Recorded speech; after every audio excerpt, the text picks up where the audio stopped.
பூமிக்கடியில் செல்லும் எண்ணெய் குழாய்களில் ஏற்படும் கசிவை தடுக்க தவறினால் எண்ணெய் நிறுவனங்கள் மீது கடும் நடவடிக்கை எடுக்கப்படும் என்று மத்திய சுற்றுச்சூழல் துறை அமைச்சர் ஜெயந்தி நடராஜன் எச்சரித்துள்ளார்.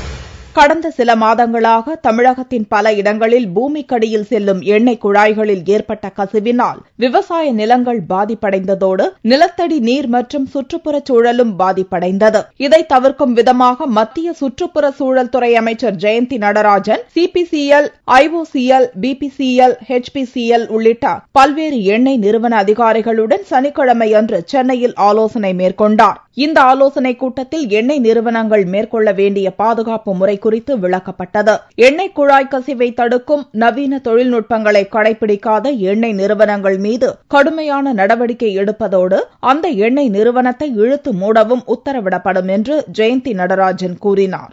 எல்லா எண்ணெய் கம்பெனி ரெப்ரசன்டேட்டிவ்ஸையும் கூப்பிட்டு ஏற்கனவே எவ்வளவு பைப்லைன் இருக்கு அதை அவங்க ஆய்வு செய்யறதுக்கு என்ன நடவடிக்கை எடுத்திருக்காங்க, அவங்க என்ன நடவடிக்கை எடுக்கணும், இனிமேல் இந்த மாதிரி ஏதாவது நிகழ்வு நடந்துச்சுன்னா நாங்க கடுமையா நடவடிக்கை எடுக்க வேண்டிய கட்டாயத்துல இருப்போம்.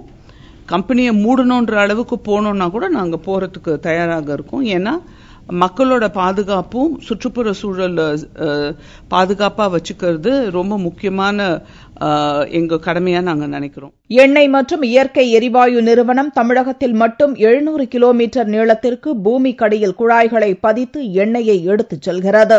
சென்னையில் மட்டும் 92 கிலோமீட்டர் தூரத்திற்கு குழாய்கள் மூலம் எண்ணெய் கொண்டு செல்லப்படுகிறது என்பது குறிப்பிடத்தக்கது.